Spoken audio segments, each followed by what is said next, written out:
कहीं पर भी पैसा लगाना होता है, बहुत तरह के ऑप्शन आपके सामने आ जाते हैं। बात करते हैं शेयर मार्केट की, म्यूचुअल फंड की, सेविंग अकाउंट, एफडी, आरडी और दोस्तों रियल स्टेट यानी कि प्रॉपर्टी। आप देख सकते हैं आपके अड़ोस पड़ोस में प्रॉपर्टी के क्या भाव थे 2-4 साल पहले और आज क्या है, और ये आगे भी बढ़ने वाले हैं क्योंकि लैंड है वो लिमिटेड है और आपको कुछ ना कुछ मुनाफा दे करके ही जाती है। लेकिन इनकम टैक्स डिपार्टमेंट ने काफी तरह के रूल आपके ऊपर लगा दिए हैं। दोस्तों अगर आप भी 50 लाख रुपए से ज्यादा की कोई प्रॉपर्टी खरीदने वाले हैं तो आप लोगों को पता होगा आपको उस व्यक्ति का 1% टीडीएस काटना होता है। आज इस वीडियो के अंदर हम आपको शुरू से लेकर लास्ट तक बताने वाले हैं कि कैसे आप उस व्यक्ति का 1% का टीडीएस काट करके इनकम टैक्स डिपार्टमेंट में जमा कराएंगे, कैसे उसका चालान बनेगा। उसके बाद में दोस्तों फॉर्म 26 क्यों भी भरना होता है, जो फॉर्म के नेम हैं अब चेंज हो जाने वाले हैं। 141 ये आपका फॉर्म हो जाएगा जिसके अंदर अब आपको कैसे डिटेल्स भरनी है, क्या क्या चीजें हैं, कैसे टीडीएस का सर्टिफिकेट जारी करना है, शुरू से लेकर लास्ट तक बताने वाले हैं। फिर भी कोई डाउट क्वेरी क्वेश्चन है तो कमेंट कर सकते हैं। किसी भी तरह की कोई प्रोफेशनल हेल्प लेनी हो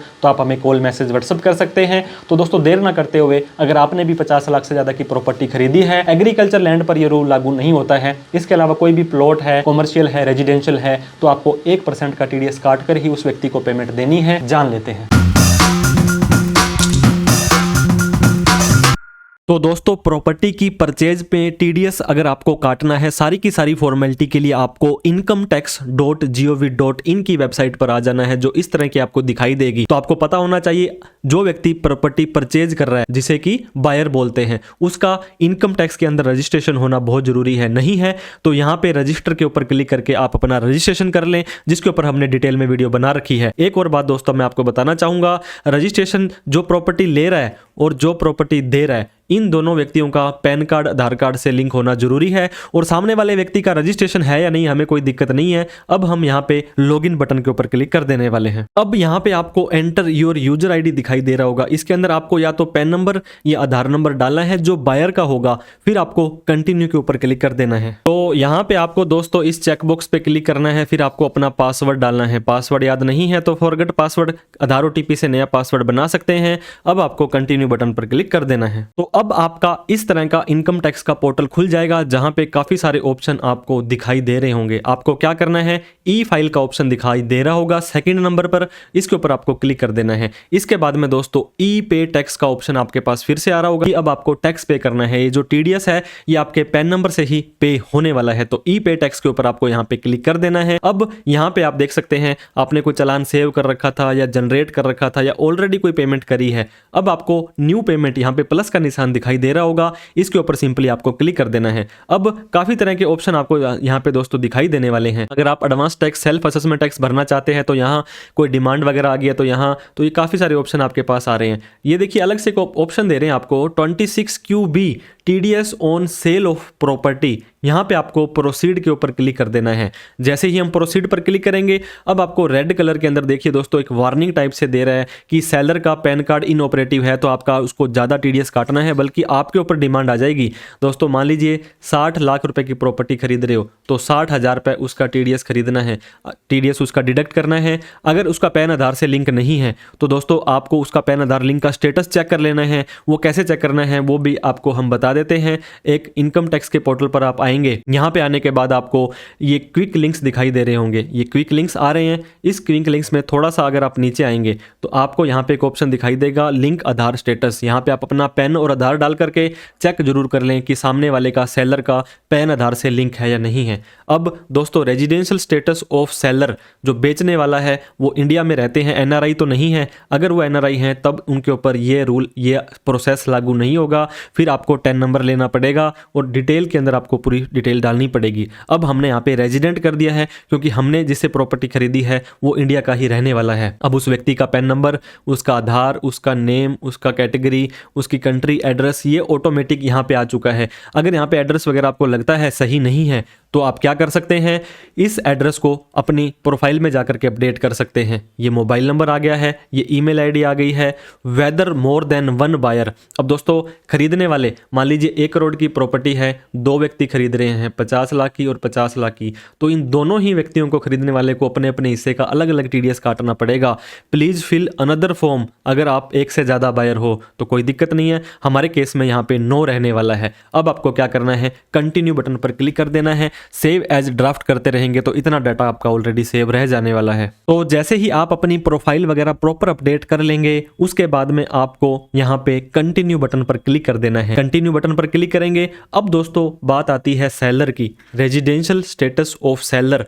जिस व्यक्ति से आप खरीद रहे हैं, जो आपको सेल कर रहा है, वो रेजिडेंट है या नॉन रेजिडेंट है। ये देखिए दोस्तों, यहाँ पे रेजिडेंट ही आने वाला है। नॉन रेजिडेंट के केस में आपको अलग प्रोसेस को फॉलो करना पड़ेगा। अब उस व्यक्ति का पैन नंबर और फिर से आपको यहाँ पे पैन नंबर डालना है। हालांकि ये देखिए आधार नंबर डालना मैंडेटरी नहीं है, अगर आपके पास है तो उसका डाल सकते हैं, नहीं तो कोई दिक्कत वाली बात नहीं है। तो जैसे ही आप 2 बार उसका पैन नंबर डालेंगे तो दोस्तों यहाँ पे आपका आधार नंबर उस सेलर का ऑटोमेटिक आ जाएगा, उसका पैन कार्ड में नेम आ जाने वाला है, यहाँ पे उसकी कैटेगरी आ जाएगी। इंडिविजुअल के केस में ही आपको उसका आधार कार्ड डालना है, अदरवाइज अगर नॉन इंडिविजुअल है, फर्म LLP कंपनी वगैरह है, तो उसका दोस्तों यहाँ पे पैन आधार की लिंक की भी जानकारी स्टेटस नहीं होता है, जरूरी चेक करना। यहाँ पे उस व्यक्ति की जिसे आपने ये प्रॉपर्टी जो सेल कर रहा है आपको, जिससे आप खरीद रहे हैं दोस्तों, उसका पूरा का पूरा एड्रेस आपको यहाँ पे डाल देना है। उसका pin code, ward, post office, ये डिस्ट्रिक्ट वगैरह ऑटोमेटिक पिन कोड के हिसाब से आ जाएगा। उसका मोबाइल नंबर, ईमेल आईडी डालने के बाद वेदर मोर देन 1 सेलर। इसमें क्या होगा दोस्तों, मैंने आपको पहले एग्जांपल दिया था, 1 करोड़ की प्रॉपर्टी है और 50-50 लाख रुपए अगर आप दोनों जने उसको खरीद रहे हैं तो 50 लाख वाला ये अलग 26 क्यों भरेगा और ये अलग 26 क्यों भरेगा। अगर इस प्रॉपर्टी में भी बेचने वाले 2 हैं तो ये दोनों, इसका भी और इसका भी, दोनों का टीडीएस अलग अलग काटेंगे। उसके लिए भी दोस्तों ये देखिए अलग से 26 क्यू भी भरना पड़ेगा। तो हमारे केस में सामने वाला एक ही सेलर है तो हमने यहाँ पे इसको नो कर दिया है। तो सेलर की सारी डिटेल आपको यहाँ पे डाल देनी है। इसके बाद में कंटिन्यू बटन पर क्लिक कर देना है। अब हमारी वीडियो का मेन पार्ट आने वाला है। आप यहाँ पे देख सकते हैं, income tax other than company, TDS on sale of property, इसका माइनर हेड 808 आ जाएगा।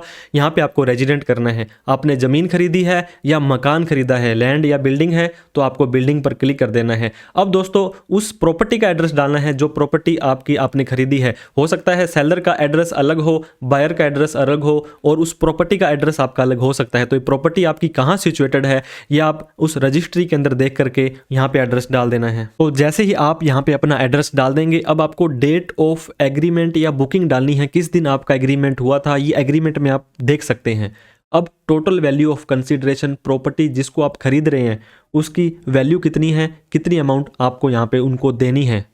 अब डेट ऑफ पेमेंट या क्रेडिट मेड टू सेलर, किस दिन आपने उसको पेमेंट देनी है या किस दिन उसके अकाउंट में ऑलरेडी चली जा चुकी है। अब यहाँ पे देख सकते हैं दोस्तों, फ्यूचर की डेट आप यहाँ पे नहीं डाल सकते हैं, ऑलरेडी पेमेंट हो जानी चाहिए। अब नीचे आपसे पूछ रहा है कि आपने जो पेमेंट करी है whether it is a last instalment. इससे पहले पूछता है पेमेंट का टाइप क्या है, आप किस्तों में दे रहे हैं दोस्तों, 1 बार, 2 बार, 3 बार, कई बार, तो हर बार आपका अलग अलग, क्योंकि पता होगा आपको उस चीज़ का आपको यहाँ पे ट्रीटमेंट करना पड़ता है, क्योंकि जैसे ही आप उसका टीडीएस काटेंगे तो अगले महीने की 30 तारीख तक आपको जमा करवाना होता है।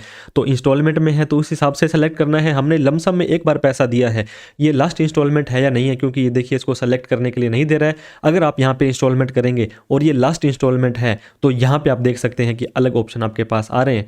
तो हमारे केस में लमसम था। वेदर स्टाम्प ड्यूटी इसकी हायर है क्या, क्योंकि मोस्ट ऑफ द केसेस में क्या होगा दोस्तों, जितने रुपए की आप यहाँ पे खरीद रहे हैं उतने ही रुपए की स्टैम्प ड्यूटी होनी चाहिए। तो आपने यहाँ पे कर देना है दोस्तों यस या नो। आपकी स्टैम्प ड्यूटी अगर बराबर है उसकी तो आपको नो करना है।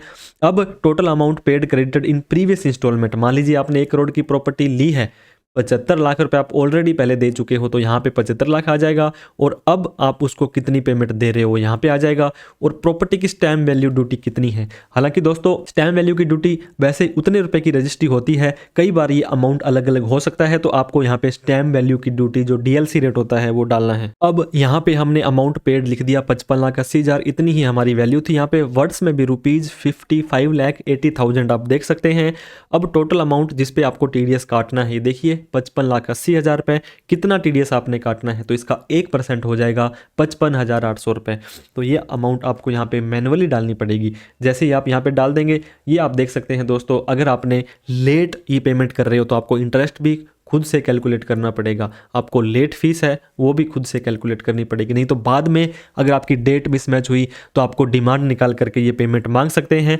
अब आपको यहाँ पे सेव एज ड्राफ्ट भी कर सकते हैं और कंटिन्यू बटन पर भी क्लिक कर सकते हैं। अब जैसे आप इनकम टैक्स का कोई भी चालान भरते हैं, इंटरनेट बैंकिंग से भर सकते हैं, डेबिट कार्ड से पे एट बैंक में जाकर के भर सकते हैं, नेफ्ट आरटीजीएस कर सकते हैं, या सबसे आसान तरीका यूपीआई से भी कर सकते हैं। लेकिन कई बार प्रॉब्लम होती है, तो हमारे इस केस में हम नेफ्ट आरटीजीएस करने वाले हैं, तो इसको क्लिक कर देंगे। अब हमें कंटिन्यू बटन पर क्लिक कर देना है। अब आपको ये प्रीव्यू दिखाएगा, इस प्रीव्यू को एक बार फिर से कंफर्म कर लें। असेसमेंट ईयर आपका क्या है, रेजिडेंट स्टेटस है, फाइनेंशियल ईयर ये है, और आपका अदर देन कंपनी है, टीडीएस जो प्रॉपर्टी पर परचेज किया है, या आप नाम देख सकते हैं, बायर का आ जाएगा। इसके नीचे आएंगे तो सेलर की डिटेल, एड्रेस आ जाएगी, फिर प्रॉपर्टी की डिटेल आ जाने वाली है। नीचे आने के बाद अब आपको यहाँ पे कंटिन्यू बटन पर क्लिक करना है। जैसे ही कंटिन्यू पर क्लिक करेंगे, अब आपका दोस्तों मैंडेट फॉर्म आ चुका है। मैंडेट फॉर्म का मतलब है नेक्स्ट स्टेप है आपको अपने बैंक की ब्रांच में जाना है, ये मैंडेट फॉर्म वहाँ पे सक्सेसफुली उनको देना है, इसकी कॉपी अपने साथ में रखनी है, और आपको पेमेंट के लिए नेफ्ट आरटीजीएस के जो CIN नंबर है उसका यूज करना है। तो हम डाउनलोड मैंडेट फॉर्म पर जैसे ही क्लिक करेंगे तो हमारा एक PDF डाउनलोड हो जाने वाला है। इस PDF को जैसे ही आप ओपन करेंगे, सिंगल पेज का ये होने वाला है। इसके अंदर आप देख सकते हैं दोस्तों UTR की डिटेल, और यह वैलिड है आपका 26 दिसंबर तक। आज हमने 11 दिसंबर को ये जारी किया है, तो 15 दिन तक आपका ये वैलिड रहता है। इसको आप प्रॉपरली देख करके समझ करके ही आगे बढ़ना है। अब दोस्तों जो आपका ये चालान आया है, इसका आप प्रिंट आउट ले लेंगे। नेम ऑफ द रेमिटर, अगर आप अपना चालान खुद भर रहे हैं तो आपका नाम, आपका अकाउंट नंबर, चेक की तारीख और कॉन्टैक्ट डिटेल आपको दे करके अपने सिग्नेचर करके आप किसी भी बैंक में जाएंगे, और वहाँ पे जाकर के ये जो बेनिफिशियरी अकाउंट नंबर है इसमें जैसे आप अपना पैसा डाल देंगे, तो दोस्तों यहाँ पे आपका चालान है वो अपडेट हो जाने वाला है। जैसे ही आप फाइल पे टैक्स के अंदर यहाँ पे आ जाएंगे, तो अभी तो आपने यहाँ पे सेव्ड किया है, जनरेटेड में आ रहा है, बाद में पेमेंट हिस्ट्री के अंदर आपका ये चालान आ जाने वाला है। तो इस तरह से आप इस चालान को जब पे कर देंगे, उसके बाद हम नेक्स्ट स्टेप आपको बताने वाले हैं। ट्रेसेस के पोर्टल पर रजिस्ट्रेशन करने के लिए आपको tdscpc.gov.in की वेबसाइट पर आ जाना है। यहाँ पे आपको अगर पहले से आपने लॉगिन क्रिएट कर रखा है तो लॉगिन एज टैक्स पेयर आपको यहाँ से करना है। अगर आपने पहले रजिस्टर नहीं किया तो रजिस्टर एज न्यू यूजर यहाँ पे टैक्स पेयर आपको सिलेक्ट कर लेना है। यहाँ पे आपको मेंशन करना है पैन नंबर जिस बंदे का आपने इसमें लॉगिन क्रिएट करना है, डेट ऑफ बर्थ का फॉर्मेट आपका इस तरह से यहाँ पे होना चाहिए, अदरवाइज आप इसको कैलेंडर से चूज कर सकते हैं। तो यहाँ पे PAN number, date of birth, first name, last name और वेरिफिकेशन कोड डालने के बाद में प्रोसीड कर देंगे। इसके बाद आपके पास यहाँ 4 ऑप्शन देखने को मिलेंगे। पहला है डिटेल ऑफ TCS डिपॉजिट, अगर आपने कोई किया है। चलान डिटेल आपको यहाँ मेंशन करनी है। थर्ड ऑप्शन है आपके पास मेंशन ऑफ 26 QB स्टेटमेंट, अगर आपने कोई फाइल की है बायर की डिटेल। और फोर्थ ऑप्शन आपके पास है ऑथेंटिकेट थ्रू आधार, तो मैं यहाँ पे आधार वाला ऑप्शन सिलेक्ट कर लेने वाला हूँ। नेक्स्ट पे क्लिक कर देंगे,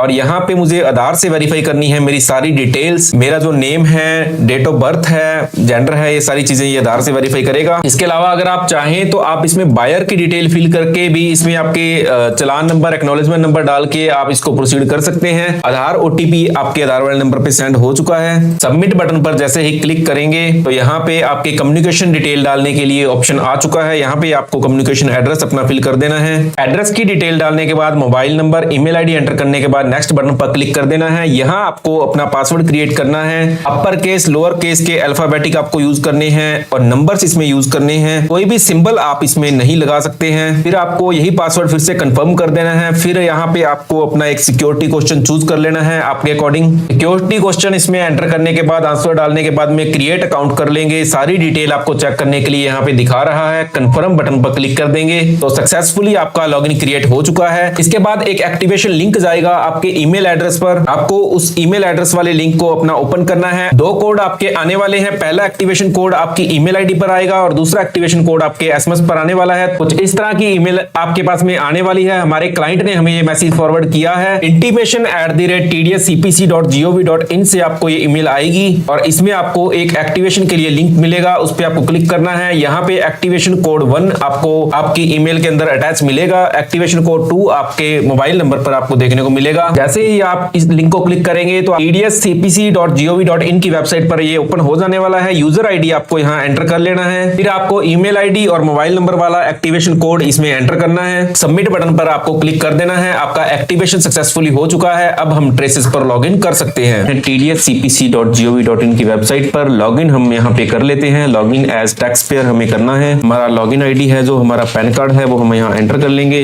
पासवर्ड हमारा यहाँ पे एंटर कैप्चा कोड करने के बाद में हम प्रोसीड करेंगे और यहाँ पे आई एग्री पे चेक बॉक्स पे टिक लगवा रहा है कि भाई सब एक्सेप्टेंस करता हूँ। 16 और 16 ए जनरेट हम हमारे टीडीएस से किए जाएं, प्रोसीड कर देंगे। और यहाँ पे हमारा जो फॉर्म 26 क्यूबी है वो हमें डाउनलोड कर लेने हैं। इसमें हमें मेंशन करने की जरूरत है हमारा फॉर्म टाइप कौन सा है। हमें यहाँ पे हमारा फॉर्म टाइप सिलेक्ट करना है 26 क्यूबी असेसमेंट ईयर, जिसके लिए हमने चलान भरा था। तो मेरे केस में 2025-26 असेसमेंट ईयर के लिए मैंने चलान भरा था। आपने जो चलान भरा था उसके अंदर आपको एक्नॉलेजमेंट यहाँ टॉप पर देखने को मिल जाएगा। इसके अलावा आपको इसमें से आपका पैन नंबर चाहिए जिसका आपने सेलर का टीडीएस डिडक्ट किया है, तो उस एक पर्सन का पैन नंबर मैं यहाँ पे मेंशन कर देने वाला हूँ। सेलर डिटेल के अंदर मुझे यहाँ मेरा पैन नंबर मिल जाने वाला है जिस बंदे का मैंने टीडीएस डिडक्ट किया था। और यहाँ पे पैन मेंशन करने के बाद में जैसे ही प्रोसीड पर क्लिक करता हूँ, यहाँ पे फॉर्म पर full name person responsible for TDS deduction Nirmala Rani ji का नाम जैसे इनका आ रहा है हमारे क्लाइंट का, और प्लेस इसमें सारी चीजें आप चेक कर सकते हैं। सबमिट रिक्वेस्ट कर देंगे। अब आपका रिक्वेस्ट आईडी यहाँ पे जनरेट हो गया है, रिक्वेस्ट नंबर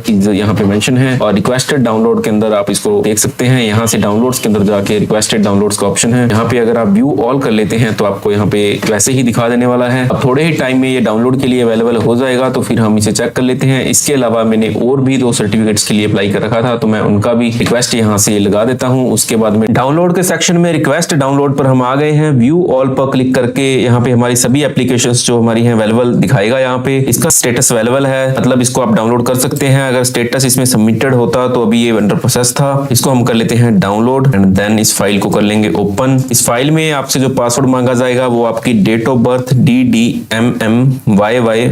के फॉर्मेट में इसमें रहने वाली है। जैसे ही आप अपना पासवर्ड एंटर कर देंगे तो कुछ इस तरह की आपकी PDF की फाइल है फॉर्म 16B ओपन हो जाने वाला है। Thank you for watching this video. जय हिंद, जय भारत।